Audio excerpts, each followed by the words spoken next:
The ancient art of meditation has moved out of the temple and into our daily lives.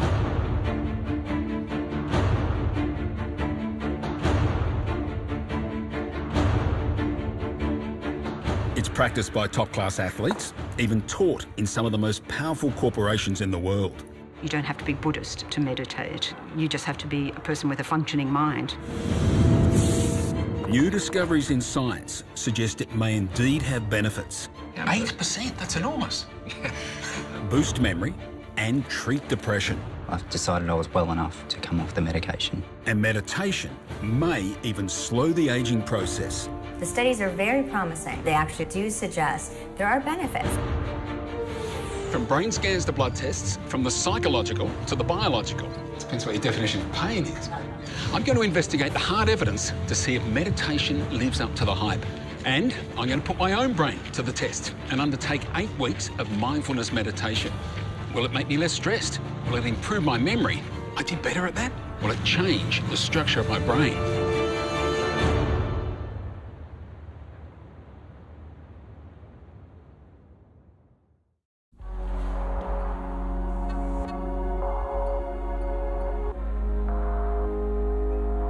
Londoner Nick Brewer is a yoga and meditation teacher. But life hasn't always been so serene. For 10 years, Nick ran a drug empire, smuggling cocaine out of Colombia. Essentially, I was quite a wealthy young man. I had a property asset holding company, a nightclub, restaurants, all the toys that go with it. You would have looked at me as being quite a successful entrepreneur unless you knew what I do for a living. In 2004, he was arrested in South America and sentenced to prison there. It's probably one of the worst places you could ever imagine in your entire life. It was poor, it was broken, it was corrupt. You're anxious about absolutely everything. You're anxious about staying alive, about where your next plate of food's going to come from, if you've got any money, if you haven't got any money, if you're going to get raped, killed. A year into his sentence, Nick was shown a book by his cellmate. I asked him what he had, and he says, I've got a book on yoga. So obviously at the time I said, you must be some sort of weirdo. Soon he was hooked and began practicing yoga and meditation every day. It was the sitting practice and the yogic practice that helped me to, find some kind of serenity in there. Nick transformed his life. I have a very happy life, extremely humble. I have a lot of amazing clients that I teach. So, the last 5 years has been completely transformational.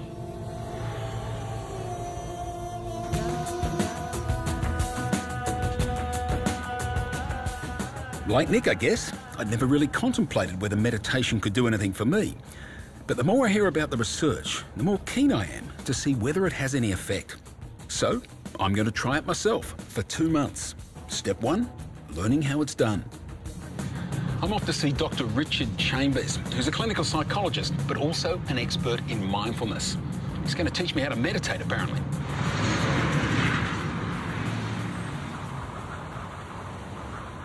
Mindfulness is a type of meditation where we focus our attention on the present moment, on the body, the breath, that kind of thing. Mindfulness meditation is the most well-researched type of meditation.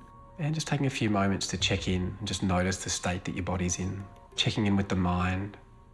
Some scientists say it can boost physical and mental health and improve cognitive abilities.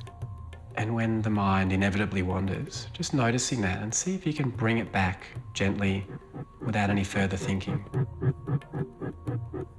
Most of us focus our attention on daydreams and distraction and rumination and worry and a whole bunch of stuff. If we can train ourselves, and we can actually build a mindful muscle to train ourselves to be focused and present. Just enjoy the moment more. Key to building this so-called mindful muscle is strengthening the prefrontal cortex. If the brain were an orchestra, the prefrontal cortex is like the conductor. When we notice our attention's wandered and we bring it back to the present moment, we activate the prefrontal cortex. It's forming new synapses, new connections, and getting thicker and stronger, kind of like a muscle. And will I feel a greater sense of well-being or more relaxed, or? Why don't we wait and see what happens for you? I mean, I'm going to predict yes, but One of the best ways to learn mindfulness is through the doing.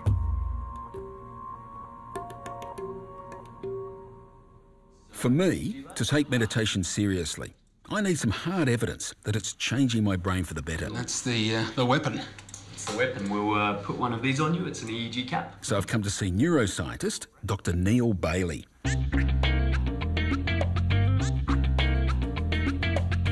He's about to put me through a raft of rigorous tests to get a measure of my brain power at the beginning of the 8 weeks meditation. All right, Graham, looks like we've got some brain activity. Fantastic. Contrary to popular opinion.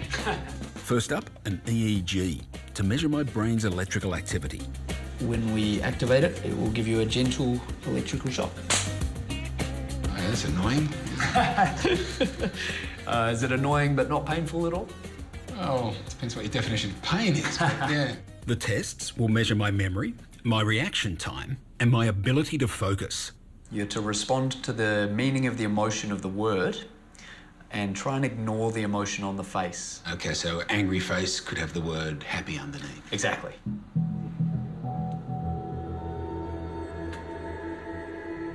Electrical activity in the brain is produced as neurons communicate with each other.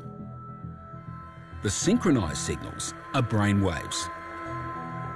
When you meditate, alpha and theta waves increase, and activity in some parts of the brain decreases, allowing me to focus. The idea is, after 8 weeks, the brain activity changes I experience during meditation will have a lasting effect on my brain. According to Dr. Bailey, I'll be better able to concentrate, make faster decisions, and remember more information. Most extraordinary though, my brain may even become more energy efficient. You're performing better, but your brain is exerting less energy. You're getting a decrease in neural activity. You might be able to do just as well in your job, but be exerting less mental energy. So when you get home, you're less tired. Beyond enhancing my brain's performance, I also want to know if meditation can have an even more dramatic effect and actually change its physical structure. I must say, I hate being locked in confined spaces. Not looking forward to this. So I've come for an MRI to have some before and after brain structure scans. This next one is going to go for about 6 minutes. Try not to think of anything, just let your mind go blank. Recent research from Harvard University showed that just 8 weeks of meditation can physically change the structure of the brain.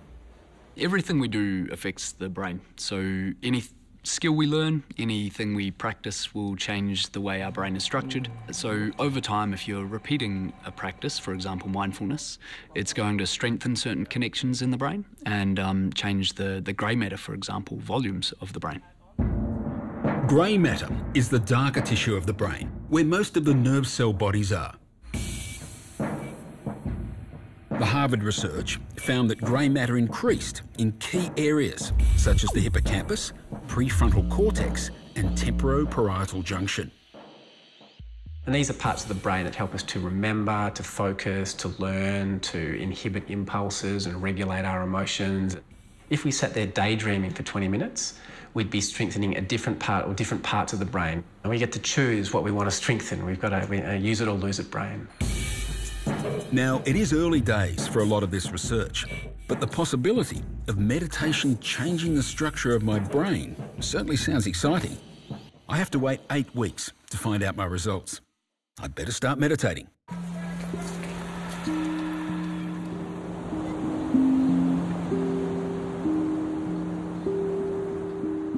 Okay, the end of week 1, it's now breathing meditation, and that's more challenging. You're just focusing on that one thing, your breath, which I find very easy to get distracted from that. But can meditation change the body as well as the brain? A handful of studies show it may be good for our health by reducing inflammation and stress hormones. So far, there's an interesting growing list of some of the different ways that meditation affects the body. The question US researcher Dr. Alyssa Appel wants to answer is, can it also slow down aging?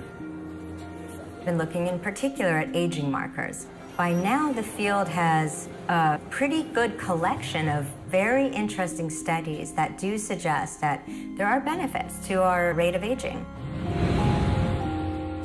signs of aging can be seen inside the body's cells, specifically in the tiny caps at the end of each chromosome, known as the telomeres. Our telomeres protect our genes. Now, what happens as we age, our immune cells divide and the telomeres shorten. Those protective caps get shorter and shorter. So we want to keep those intact. Basically, the shorter the telomeres, the faster the aging. Several studies have compared the telomeres of meditators to non-meditators. It looks like telomere length, that measure of how our immune cells age, stabilizes more and doesn't shorten in the meditation group. Other studies have measured telomerase, the enzyme that protects those precious telomeres. Those studies have suggested that telomerase can go up and telomere length can be better maintained during those periods. And, we wait for lots of replications before we say something is true or a fact. The studies are very promising, very suggestive.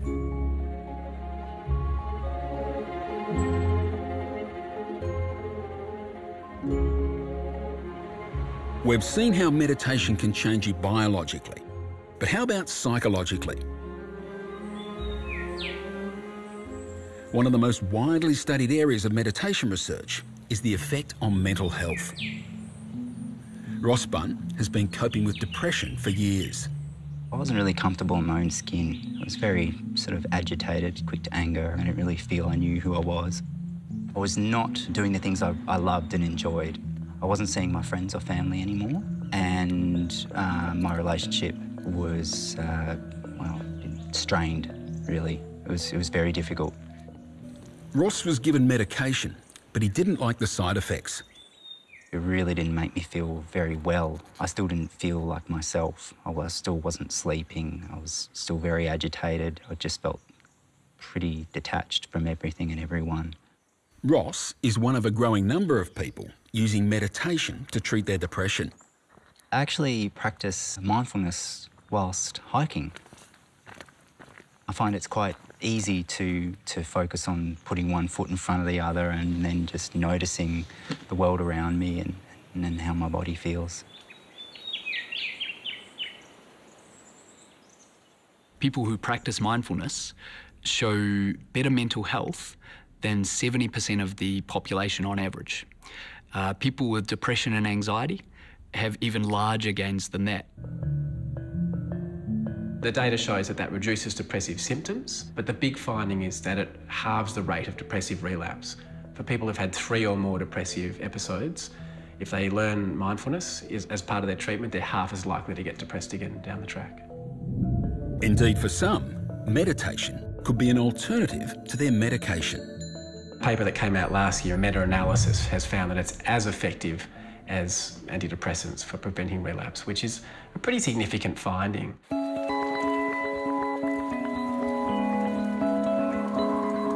Did it make a difference to you? Yes, absolutely. Probably would have been about 8 months or so. I've decided I was well enough, able enough to come off the medication. Dr. Richard Chambers believes mindfulness meditation works because it breaks the cycle of depressive thoughts. Depressive thoughts that maybe go through people's minds that they don't normally notice, they're just running in the background like an app and reducing people's mood. So mindfulness helps them to notice that and then just to recognise it as a thought rather than taking it seriously, believing it, trying to push it away, which then gets the attention very much caught up in that kind of rumination. Just noticing it, let it go, bring the attention back to the present. Doing the meditation really helps break that rumination cycle. And overall, that allows me to focus on all sorts of things. If I need to focus on work, my mind's not wandering away thinking about something else. So it's training my brain to focus. That's the main aim. So how exactly does meditation train the brain? One of the things that many types of meditation do is exercise our attention muscle. And boy, that's an important muscle. This so-called attention muscle may exert some control over one of the brain areas tied up with emotion, the amygdala. When the amygdala gets activated, that's when we feel fear and anxiety and that sort of thing. So its purpose is to give experience an emotional salience. In something like depression or anxiety, it becomes overactive, and so it's constantly activated and providing that sensation of anxiety or fear or hypervigilance.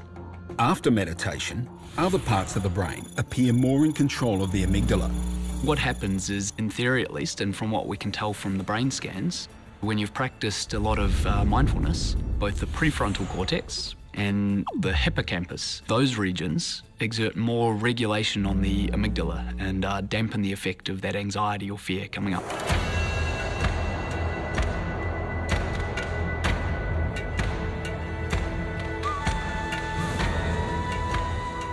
Meditation's list of benefits does seem remarkable, and some are concerned media hype is falsely overselling them. After all, the research is still in its infancy. The few studies that have looked at it haven't found that mindfulness was any better than other forms of therapies, which in itself is not a bad outcome, but there simply isn't enough research.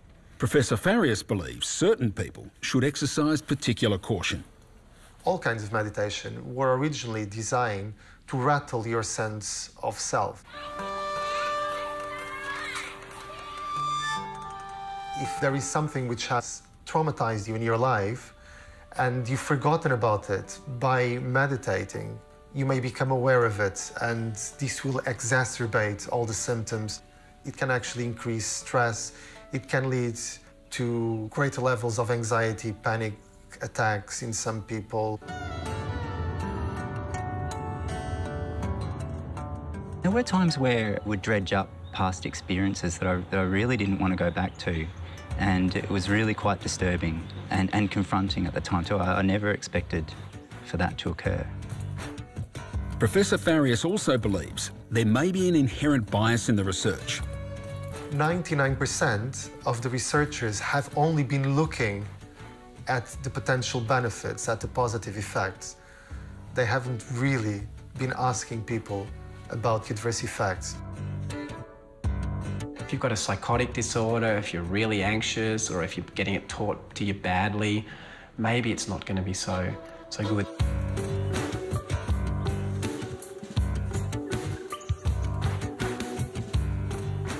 Gee, when you're going through a stressful time, you've got a lot on your mind. It is really hard to get all that stuff out when you're meditating. I'm finding it really hard at the moment. It's time for a catch-up with Dr. Richard Chambers. So I might just check in. How's your practice been going? I'm the scientific type.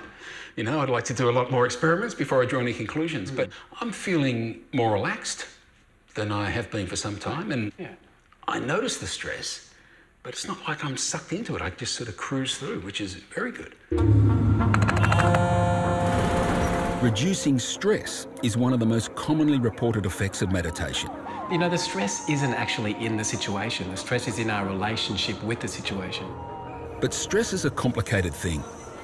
We can't avoid stress. Stress is an embedded part of life. And in fact, engaging in new things and challenges is very good for us. But we need to make sure that we have enough reserve in our days, or at the least in our weeks. And that's where meditation might help. Meditation and mind-body activities are a wonderful way to build our kind of physiological and psychological resiliency.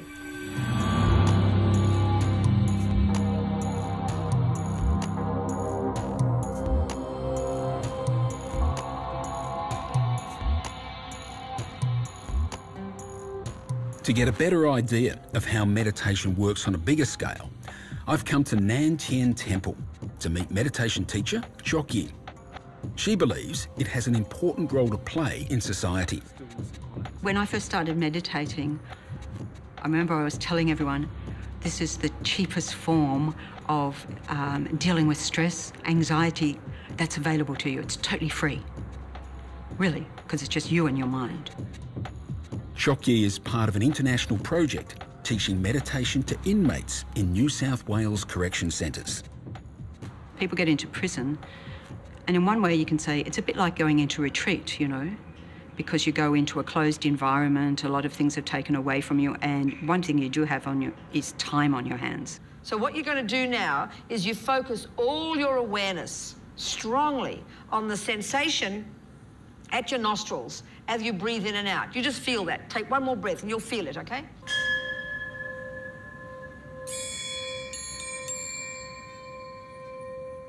She believes it improves mental health and aids rehabilitation.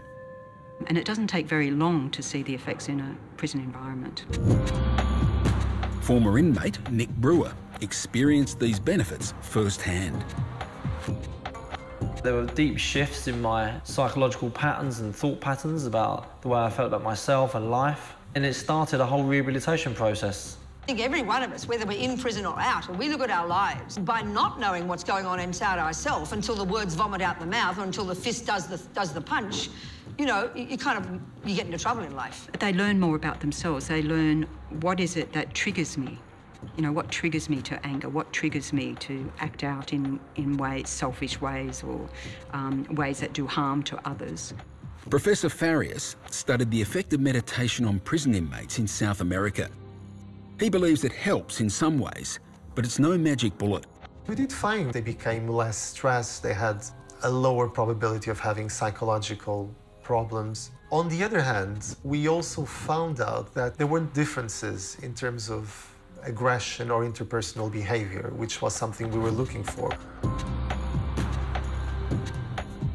My old self is very alien to me now. I can relate to the old Nick, the character, but from what I did, you know, it's dead.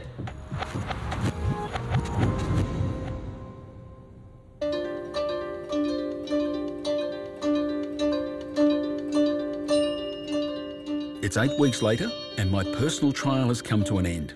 Who would have thought I'd ever take part in a group meditation session? There you go. Anyway, my 8 weeks is up now. I'm off for my results. Neil. I'm back to Monash to find out if all the dedication has paid off. Thank you. I'm keen to see if I've made a difference to my brain. Yeah, let's see. 3 hours of cognitive tests and brain scans later, It wasn't bad this time. I've got to wait a week for the results, apparently, though. and it's results time with Dr. Bailey and MRI expert Dr. Chow Saw. Overall, you did better in 3 of the 5 tasks. Better behavioural performance. Oh, it's fantastic. Not only that, you exerted less brain activity, so you spent less energy to do better. This one in particular was your memory task. I did better at that? You did better at that. I felt like I was guessing. That was a very hard task. It was very hard. Oh, yeah, that's annoying. It was actually one where we were distracting you with that tiny electrical shock. I remember it well. At the same time as you were trying to remember stuff. It feels like it's easier for me to intervene if my brain's doing something I don't want it to do. Yeah, that's cool, and that's actually a really interesting point for this next slide. Your reaction time to unexpected events. You cut your reaction time by 400 milliseconds. Really? It's almost half a second. Yeah.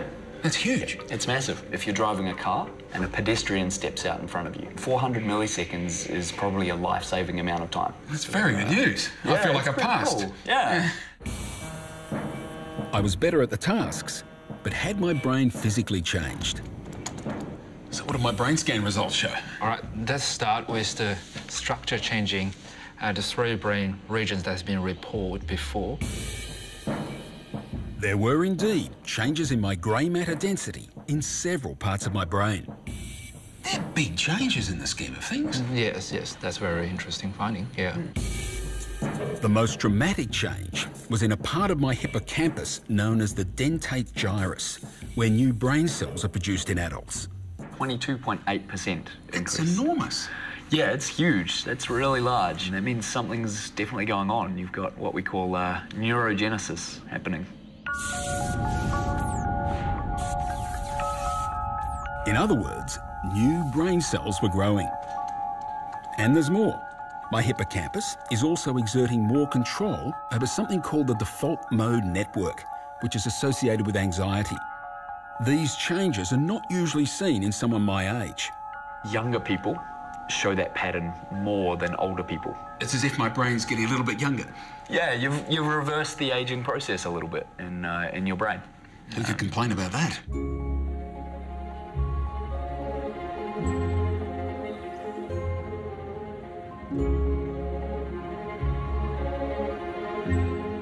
Now, sure, my personal experience is not a proper scientific study, so we can't say for sure these brain changes were the direct result of meditation. But hey, I'm impressed and certainly feeling happy with my younger, heavier brain.